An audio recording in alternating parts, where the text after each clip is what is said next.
Good morning from Browns Bay. It's Saturday. I wonder what you do with your Saturdays. Uh, what are we doing with Saturdays now, seeing that we're home every day of the week? If you look for a dictionary definition of Saturday, you'll probably get something like this: the day of the week before Sunday and following Friday, and together with Sunday, forming part of the weekend. What what it must be like to be named by your position in relation to others. It reminds me of the story of an old man in one of Adrian Plass's sacred diaries who had a revelation concerning how to find Psalm 23 in the Bible. It's between Psalm 22 and Psalm 24, he announced with spiritual fervor.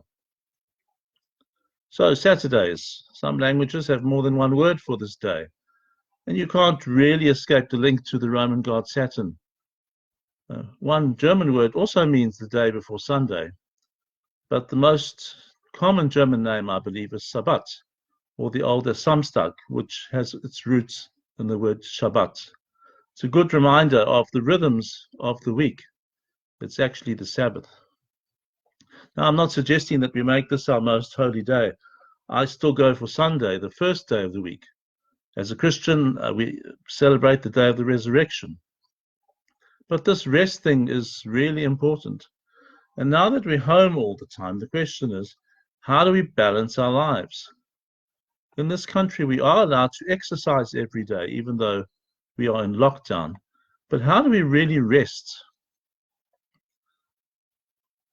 It's not always easy because feeling trapped like we are sometimes, we actually become restless.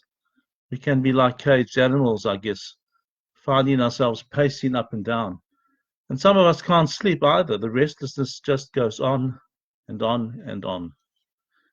The answer to that cabin fever, with its irritability and distress, may be different for each of us, but routine is still pretty useful. Here's some thoughts.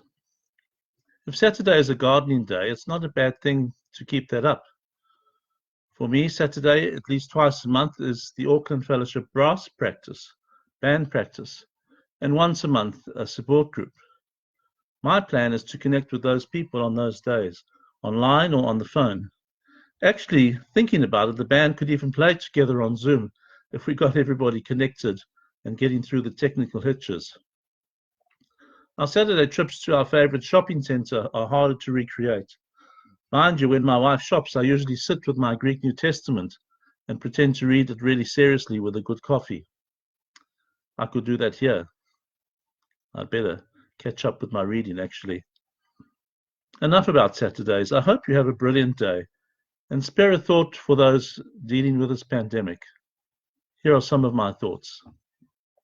If you're struggling because you need fresh air, spare a thought for those on ventilators who are scrambling and those scrambling to get more ventilators. I've only been on a ventilator once in my life, but serious asthma attacks have made me much more sympathetic, at least, to those grasping onto life as they grasp for breath. If you're missing your favorite takeaway, they closed here, horror of horrors.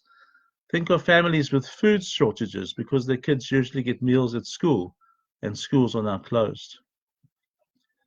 If you're grumpy about fewer options to lie down or sit in your home, spare a thought for the homeless of the world who are so vulnerable now, more than ever before. If you're really feeling grumpy, remember my suggestion to try gratitude. And if you're feeling isolated, think of those who've been bereaved and those who are always alone.